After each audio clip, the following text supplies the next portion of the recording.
په ولسی جرګه کې د ننګرهار د خلکو استازي عبدالظاهر قدیر د مشرقي شورا لخوا جوړ شوي ولسی غونډې ته په وینا کې وویل داعش سره سوله کول هیڅ جواز نه لري خو له طالبانو سره باید سوله وشي.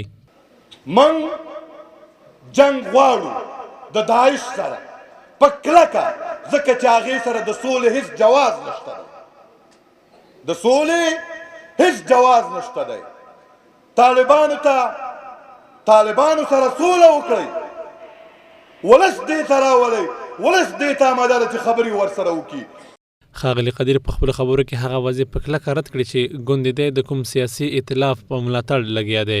نوموړي وویل دی د هیڅ ائتلاف سره نه دی او یوازې د ولس د حق غوښتنې په خاطر یې ولسي حرکت پیل کړی.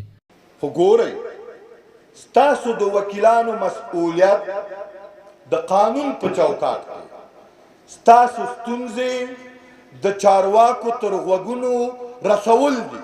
موږ به د دوی د مشکلاتو د حل لپاره د دوی سره په مشترکه ډول د چارواکو سره کینو او د حل لارې به یې لټوو. په غونډه کې زرګونو خلکو ګډون کړی و او تر ډیرې د ختیځو ولایتونو د ستونزو د حل غوښتنې کولې.